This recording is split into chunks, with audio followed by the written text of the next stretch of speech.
Okay, let's get back into it, picking up from where we were yesterday. So we've moved into the 3D world inside Touchdesigner, specifically looking at the application of SOP and geometry in both their personal and the global Touchdesigner space.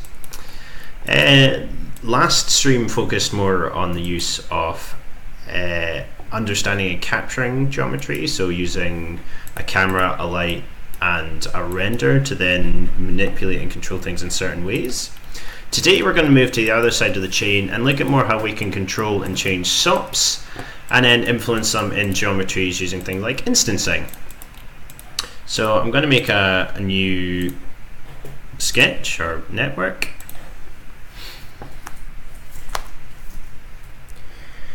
Okay, and same as yesterday, I'm going to split my desktop, move it over. I'm going to apply a geometry viewer, and then let's do a panel viewer just in case we add a camera. So the SOP network are surface operators. These are ways for us to make and then edit shapes inside 3D worlds. You can bring in and manipulate your own shapes as well. So if we do, let me go and get content from one of the classes that I'm working on.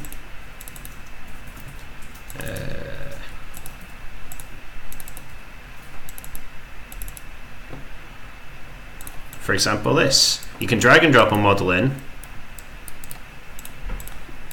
and it will then load that 3D model mesh from wherever you made it. You can then apply materials to that shape as we talked about yesterday. I need to go in one level.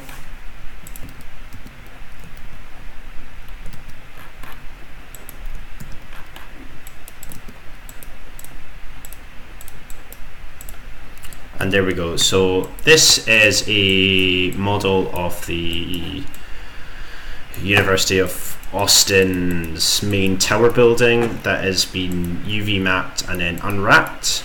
Exported from 3ds Max, we can then remap this texture onto it. So all I'm trying to show you here is that it's possible to get meshes and shapes that are more complicated than the spheres and boxes that we are going to be working with. I'll try and cover projection mapping and the use of a shape like this and a material like this, specifically probably a bit further down the road. That's a bit more advanced than what we're dealing with right now, but you can bring in meshes. You can see this is a blue SOP. It's a file in, and it's just loading a piece of geometry data that has been exported from another 3D modeling piece of software. Okay, so if I go back to the main, yesterday in our pipeline, we made a 3D piece of geometry by first creating a SOP, a surface operator, something like a sphere, applying a bunch of transformations and alterations to it, and then placing that into a geometry comp. So I'm going to bring in an in-SOP, enable rendering and display. And now this shape has gone from being its local space into its own 3D world space. There are some caveats when it comes to using SOPs and geometry inside Touchdesigner. The first being, I keep referring to it, but trying to understand the difference between local and global space, or local and world space, when it comes to managing geometry. So I've added a transform to my shape, and I can move it, and we'll see the shape moves. But I can also transform that shape in space. The two in space using the geometry transformation, the two are important because one of them is manipulating the base component of the shape, so what is being placed into Touchdesigner's 3D world, and the other is then altering that shape inside the 3D world. So when I transform the position, or translate the position of this shape on the x-axis in the SOP level, I'm actually offsetting that entire shape from x. So now this SOP's local space covers from here back to the 0 origin. And you can see that by the slightly offset look it has here. When we translate the geometry level, what we're actually doing is we are manipulating that entire contained SOP, so the entire geometry data, as one bulk. The best way I can visualize it, or sort of explain the usage of it, is you would use translate in the geometry level if you're wanting to manipulate where the geometry is in the scene without it being dependent on anything else. Whereas you would manipulate it in the transform if you wanted to change the core component of the shape. So for example, if I change the scale of it here, it's because I want the shape to be bigger. If I change the scale of it here, it's because it's not quite fitting into my world scale correctly. Well, I'll hopefully try and cover this a bit more when I can think of better ways to articulate the idea of it, but for now, what we're doing, using the transform of either the SOP or the geo probably won't make that much of a difference to our workflow. Okay, so now I have my shape, I have a SOP that's going into my geo.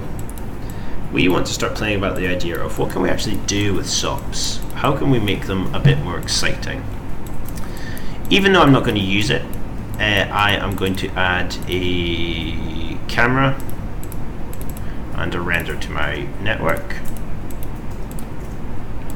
I'm going to connect this to an out1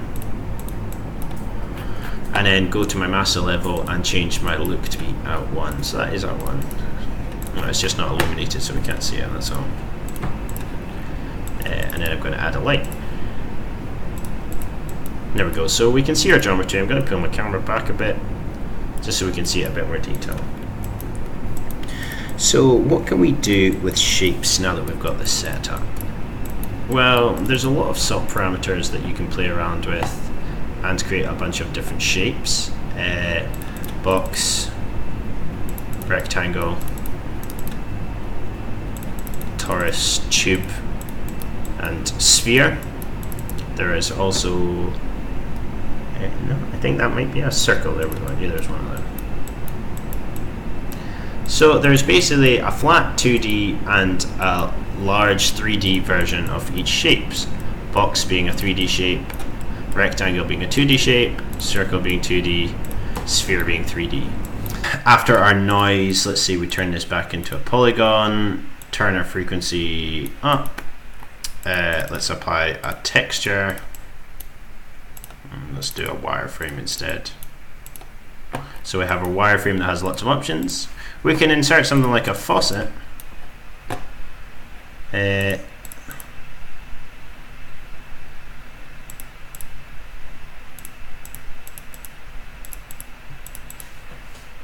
that isn't what we want. I don't know why I did that. I want a fractal, yeah. So we can add a fractal and introduce it, and we can see that it breaks up our, so allows you to create jagged mountain-like divisions on the input geometry. It will create random looking divisions and subdivisions along either normal specified vector or the vector normal input geometry. So this split up our input fields and turned into something that is super jagged. But working on a sphere that's got noise on it isn't the most exciting thing ever. So let's bring down our rectangle. Let's home our display. Orientation's fine. Let's make it 10 by 10 and have a look at it in a wireframe. So the problem with the wireframe is that there's not much detail here. Our box literally only has one option. So I'm going to introduce a subdivide, and I'm going to subdivide it by 4. And you can see that every division has been divided to the power of 4, so we get the super tight lattice now. If we introduce this to something like the fractal, we can start getting some pretty exciting effects on what we're working with.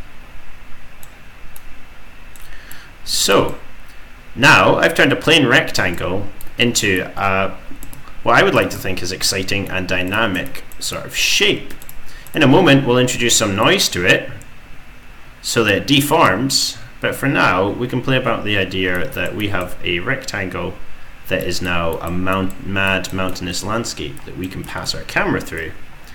to control an experience, whether you're making generative media or anything like that.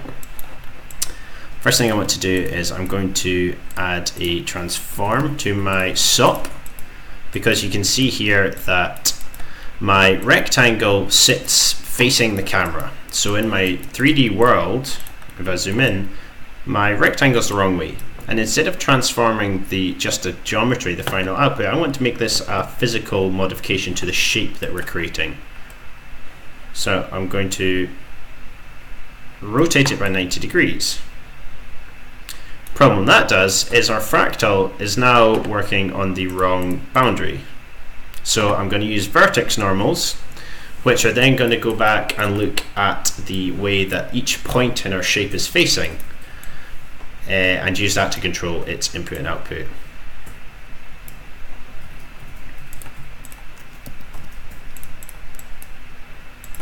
Going to add a noise to the end of that. Turn down its amplitude slightly. And now we have this shifting shape. But I don't quite like the way that this is letting us perform. So instead of using fractal and noise, I want to be able to control each of these points manually and offset them the same way that Fractal just did. So if I insert that again and duplicate our geometry so that I have a second one, what I want to do is I want some way to alter my data. Let me lift this one up slightly. No, move it next to the other one.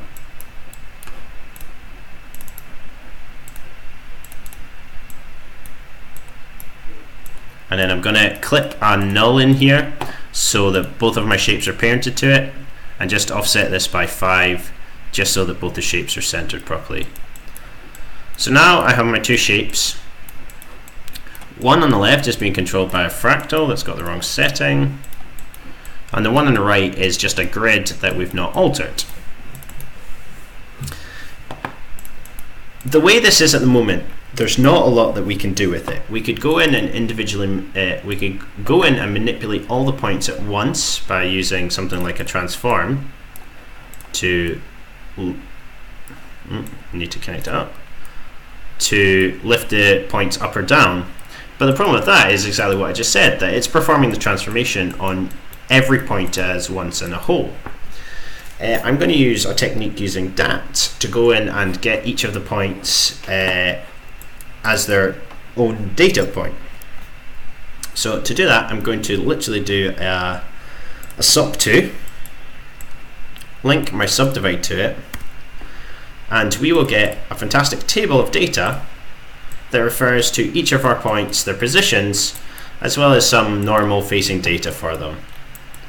So normal 0 is because they're all flat, there is no normal on the x-axis. Normal 1y means they're all facing up, and then normal 2z means they're all facing down to infinity, I think, or back to infinity. They're all facing flat basically, so the only normal that exists is y. And that's why on the fractal, when we disable the vertex normal, they all poke left and right. Because it doesn't know how to handle the geometry once we've rotated it. So turn back on the vertex normals and it will use each of these to define the up and down. Right, so let's take this data and do something with it.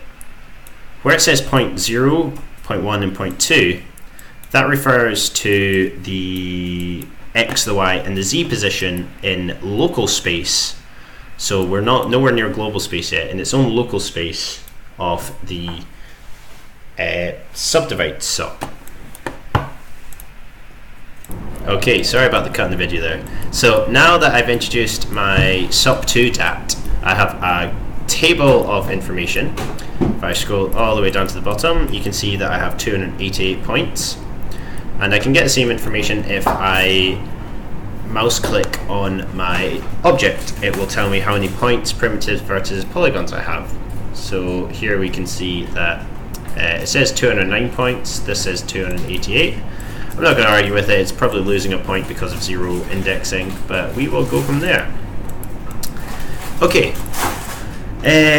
What do I want to do? So I want to now take all these points, apply some sort of transformation to them so that they then jag up and down. So I'm going to randomize a y value and then apply it to the points randomly. So I'm going to create 288 random y points, and I'm going to apply them to each point in sequence.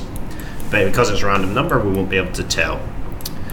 To do that, I'm not actually going to use the dat table. This is just super useful to help you understand that each of these points in space has data in its internal, and then when we put it into a geometry, that then goes into a world space. So Touchdesigner stores the points, the XYZ points for each of the SOPs points in local space, and the geometry allows us to transform it in global space.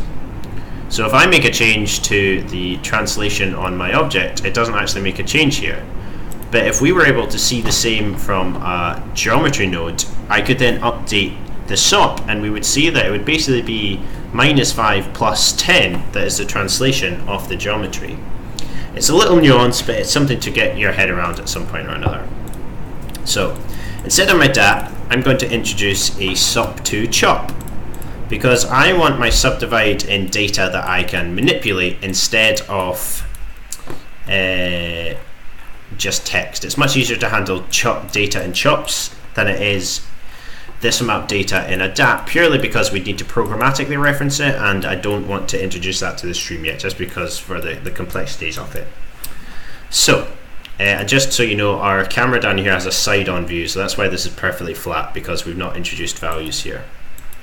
So, I now have a SOP2 that gets all the channel data for this. It's the P0, P1, P2 channels represented in longitudinal data. Now I want to recreate and change the y value. So I'm going to introduce a noise, but my noise comes in at an average, or it starts off with a default of 10 60-second samples. What I need to do is I need to change this to be the same length as my subdivide, so that 288 points. So what I'm going to do is I am going to change this to samples, and then I'm programmatically going to tell it to go into my subdivide and get its number of points. So I'm going to say operator subdivide 1 dot num points, I think is the code, and there we go. Now sample rate is no longer in effect because we're using our number of samples, but effectively over a second, if we were to listen to this as audio, which I don't think you would ever want to try, this is now 288, well it's actually 289 points of data on a longitudinal form. So I'm actually going to do number of points -1 to bring it back to the 288 that our shape has. Now, using simple chop math operations, I can combine these two. So I'm going to connect the two, and then I'm going to combine channels, add, and I'm going to do by channel.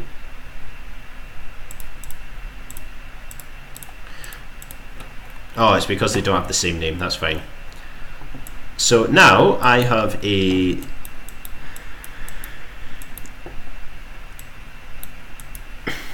random noise that is being added to my, oh hold on, actually that's going to apply the mask to all of it, so I need to rename this to ty and apply this by name, turn off, and channels add.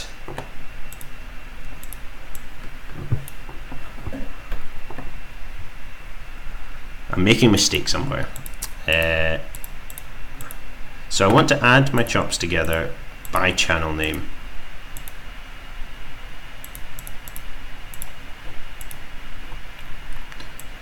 Okay, I think that might be it there. It's just I made the mistake of having my chops going in the wrong way around.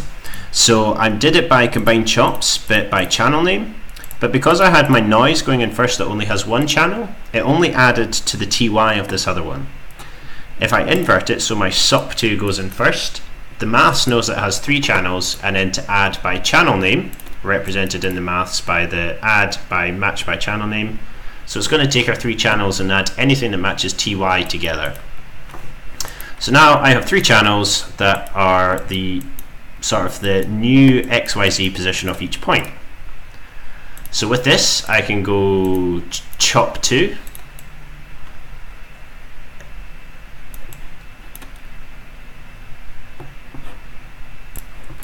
We can add it to a chop 2, but for some reason it never gives us the right values, and I can't understand why.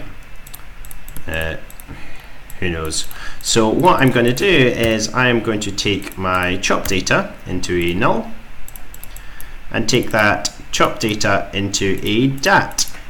So now I have 3 columns that look somewhat similar to my original values, but now instead of having an almost 0 y value, it has an actual value per channel. Now what we want to do is we need to re-add our headers. So I'm going to make a table dat, add 2 columns, P0, P1 and P2, and I'm going to use the dat merge operator to connect these back together.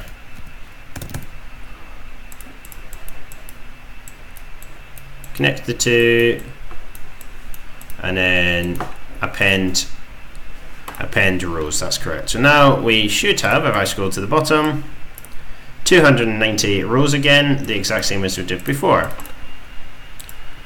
And now, all things going smoothly, we should be able to do dat 2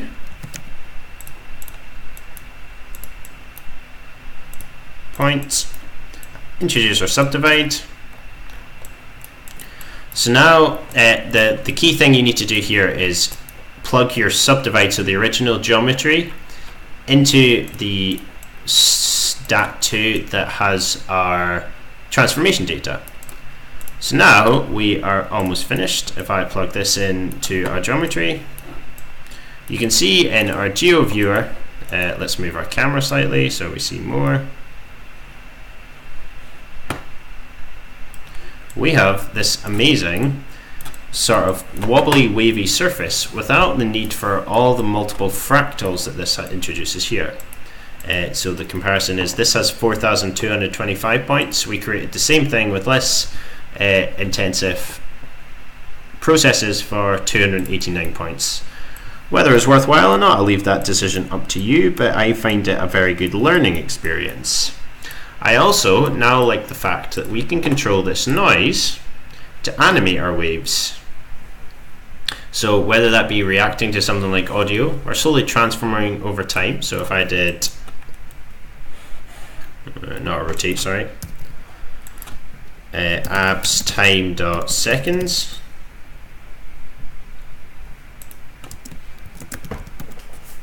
No, that's slightly too fast. So I've taken the absolute time that this patch has been open and multiplied or translated it across my X.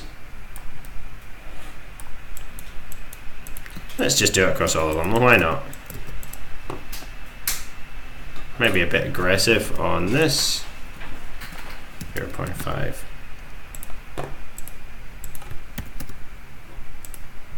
So now we have this amazing slow transforming shape that we created from almost nothing. But I want to show you how we can take this to the next level. So I'm actually going to delete my original geometry altogether. So I'm going to get rid of that, I'm going to get rid of that, I'm going to get rid of that, and leave that there. So now we have this transforming shape. I'm going to center it again. That's my master, 0. And one thing I want to do is I want to normalize all my values so that they're actually greater or equal to 0, so that we don't have this negative on the lower half. Let's move our camera slightly closer. So you can see all these values dip below 0, and if I look at my noise, you can see that we actually go below 0. So one option would be is that we could just increase our amplitudes, but our noise is going to go crazy either side. So I'm actually going to introduce a math operation before we combine our channels. And the first thing you do is you can pre-operate your channel to make it positive, and then add a multiplication so you get more scale. But because I like the way that the math actually looks, the noise looks, I'm literally just going to remap it from -1 to 0 to 1. He says, as that doesn't work.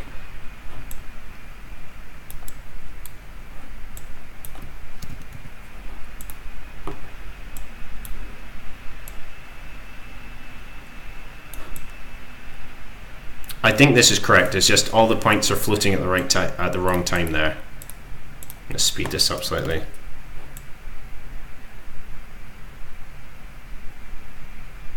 There we go. So that's what we want. So it now means that none of our values will go below 0, which is just a little thing that I know that might come up later as I'm working, that it causes an issue. Okay, so now that we've done some SOP operations, we're going to move on and look at some instancing using the geometry parameter. So if we think of what we actually have inside our geometry here, is we have 288 floating points that we can do almost anything we want with. So what I'm going to do is I'm going to disconnect my node here and turn on instancing and reference my dat2 in the SOP parameter with a P0, P1, P2 being my reference. And we'll notice that everything's gone blank. And that's because we've told Touchdesigner to stop drawing this as a geometric shape and start using its points in space as a reference for some other geometry. Primarily the geometry going into it. So if I now introduce a new piece of geometry, such as a box, and then I'm going to scale it down slightly, I suddenly have 288 randomly generated moving boxes on a linear pattern. Let me select my geometry, home selected. The purpose of why you would do this or what you're trying to do, I'm not really sure, but you can drive, instead of a noise, we could have an audio track coming in here. We'll come back to it because I'm getting away from the point that I want to try and do. So, my DAT is now the positional reference for my input shape. That input shape being a box that I've scaled down to 0.2 of its original size. Each of those boxes are drawn on the X, Y, Z position of the input SOP. Instancing is super powerful, so straight away you could change the shape from being a cube to a sphere, from a sphere to a torus, and so on. We could do sprite. No, that's going to be complicated. Rectangle.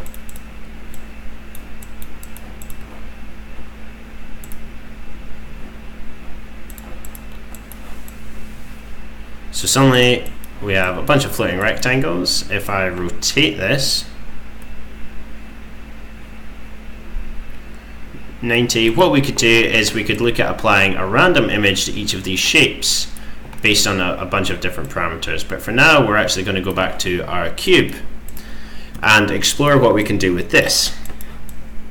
So at the moment, we have 288 randomly floating cubes that are all wireframes. But I could just as easily give them a constant and they will disappear because they do not have color.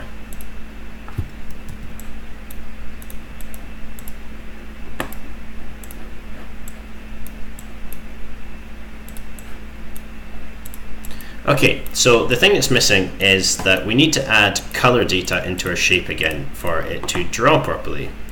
So in the instance 2 page, you can see we have R, G, and B and A values, but there are no R, G, and B and A values in our DAT because this is literally just points. It's nothing.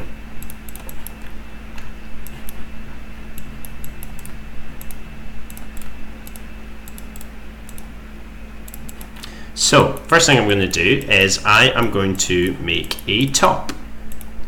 I'm going to make a noise top. And I'm going to go to the Common tab and change its resolution to be 288 by 1. and I'm going to turn off monochrome. So now I have 288 random colors in cubes. I'm going to go into my Common tab again and change Viewer Smoothness to nearest pixel. So now I should have 288 very specific colors that I can reference using almost the exact same method that we have above. So first thing I need to do is I'm going to go to a top 2. We do not have that, so first I'm going to go to a chop 2. And I'm going to go from a top 2 to a dat 2.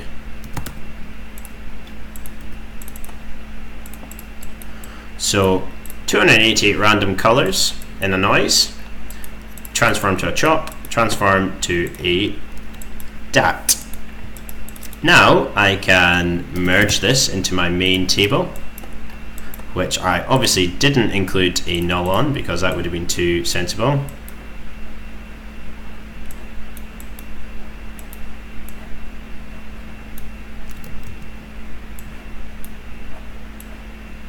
And then this time, instead of appending rows, I'm going to append columns. So now my shape should have a bunch of RGB data added to it. And if I go into Geo and replace the color, it obviously doesn't like that.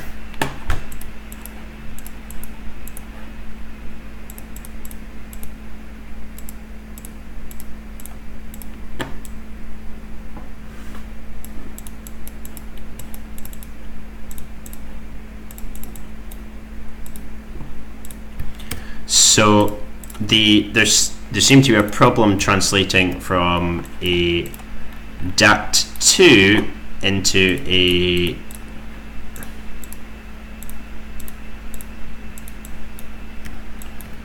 so basically the dat2 doesn't retain the color data that I want it to when I instance with my main geometry.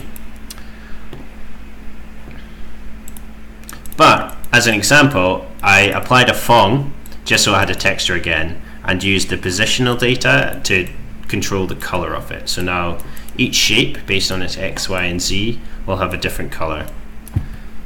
If we were to do P0, P0, and then change the R based on its Y value,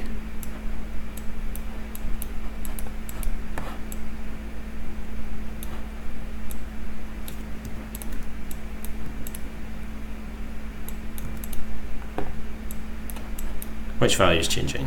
Yes, it's P1, it's constantly changing. Right, okay, now we're just making funky gradients. And I want to work out why my color value isn't properly applying.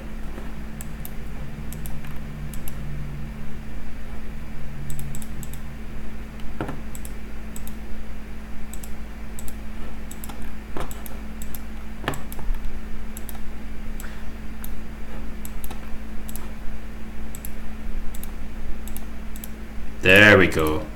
So we don't even need to reference our SOP anymore. Our SOP isn't what's driving the instance anymore. Our SOP is simply what is creating the shape. So I can delete my SOP too. So I make a rectangle, transform it, subdivide it, get all its points and apply a transform to them. Then I use that to drive tops, dats, sorry, can drive instancing inside geometry. And this dat that is being referenced now has my R, my G, my B, and my A columns added, so I can go to the Instance2 page and reference them as the color.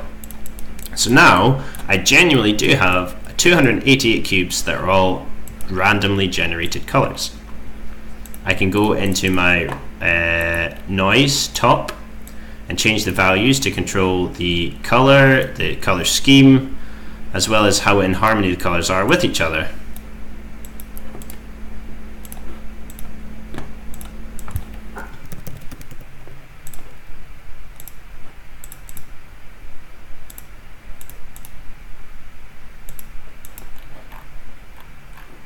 Okay.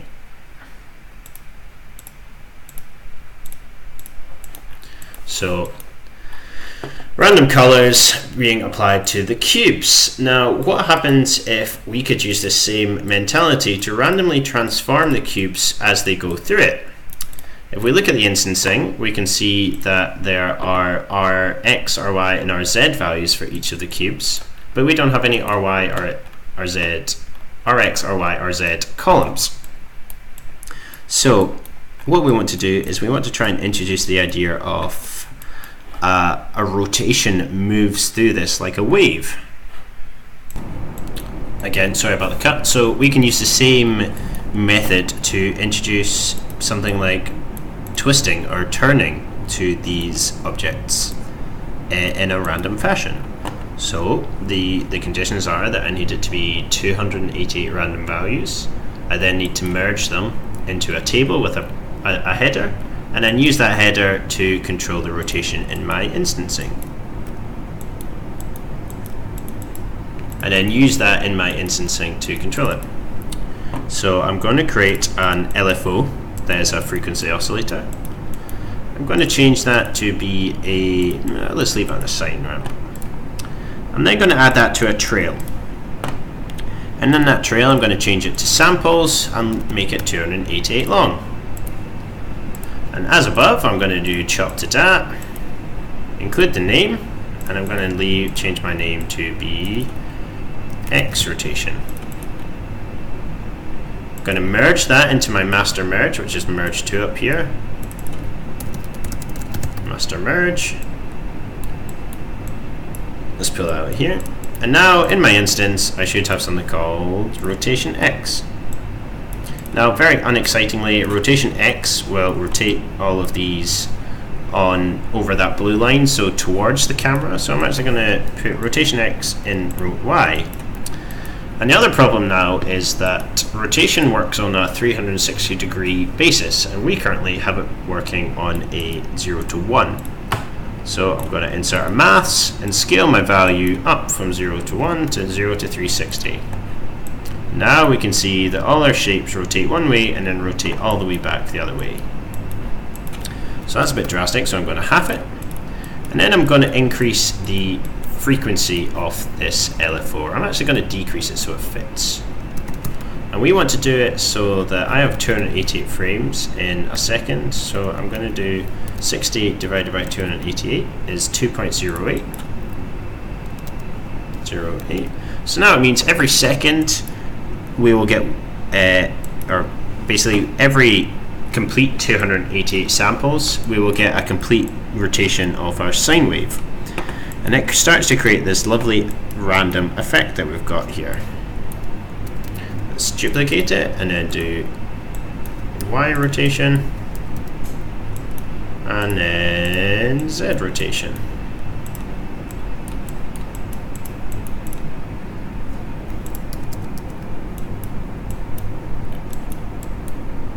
Going to introduce these to my master merge, and then I'm going to do X rotation, Y rotation, Z rotation.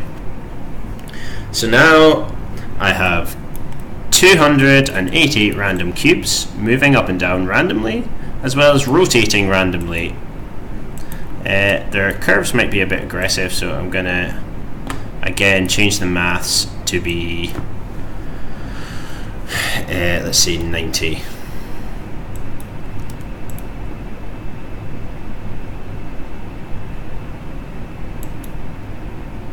There we go. So it's a nice slower rotation. And you really can apply this maths to everything. Things like the scale is an obvious one. If you were to apply your rotation to it, it's going to start changing the X, Y, and Z scale of your shapes, which isn't that fun unless you're doing it with minute details. But it can be fun to play around with the idea of the pivot position of your object.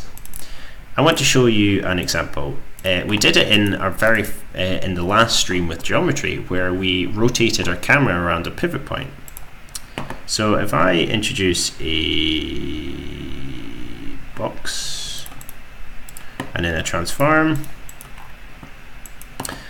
I can, if I move my camera out in world space, if I was to rotate my shape, it's going to rotate on the spot.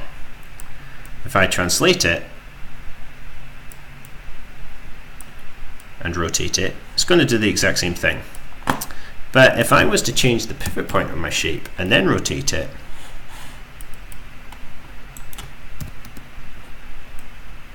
this might be it, there we go. So wrong rotation. And now if I rotate it, you can see that it pivots on an axis that is no longer inside the origin of the shape. We can apply this to all of our spheres.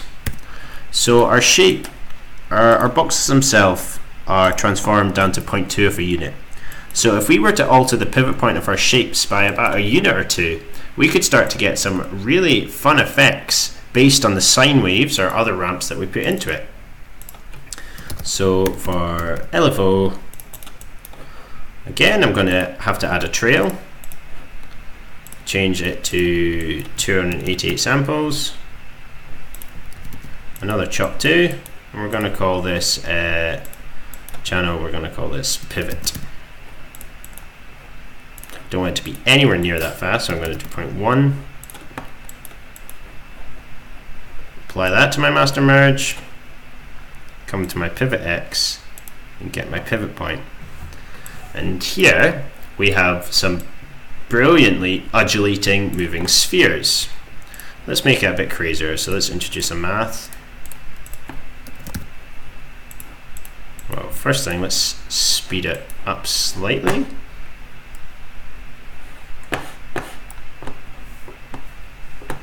There we go.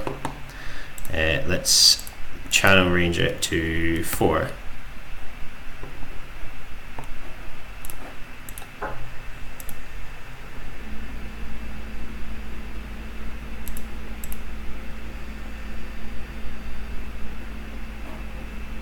So I'm going to try that, and I'm also going to introduce a lag so that we still get a nice curve out of this. 4 might be a bit mad.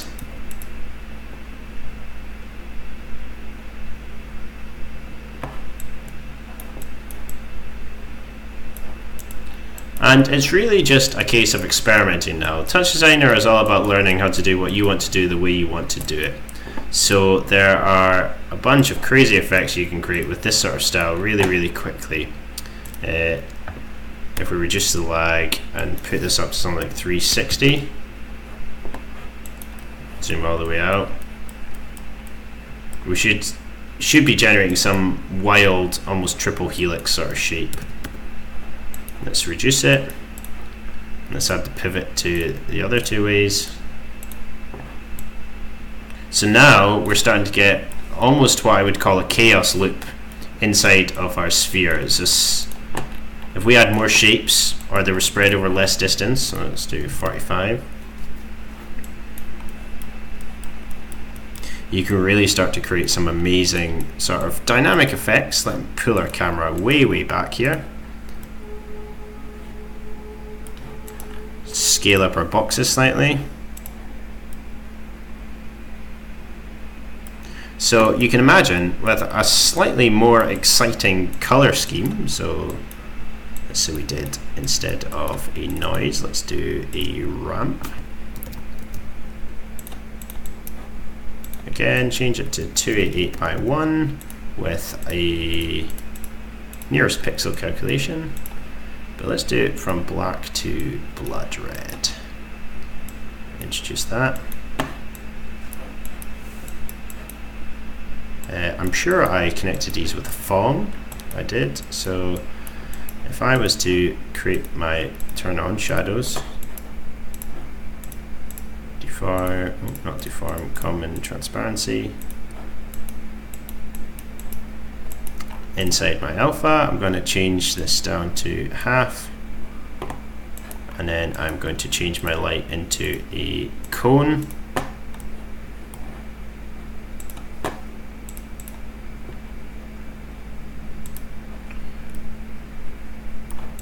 Again, like before, I'm going to connect my light to my camera, make my cone way with a roller.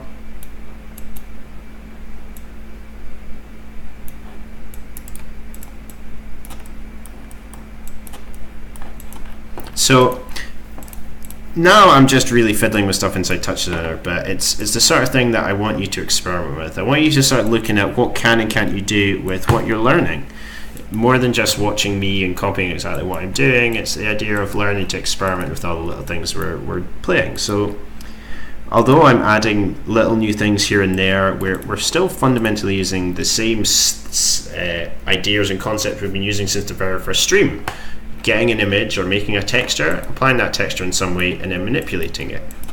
Here it just so happens to be the shape that we're manipulating rather than the image itself.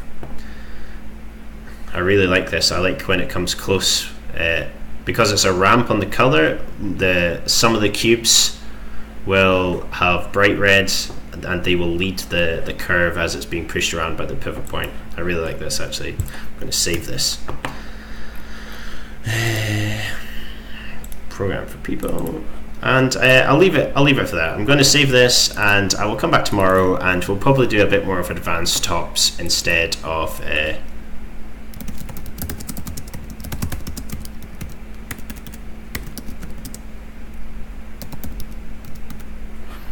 yeah, we'll probably do a bit more of advanced top and chop usage rather than sticking with this sort of work.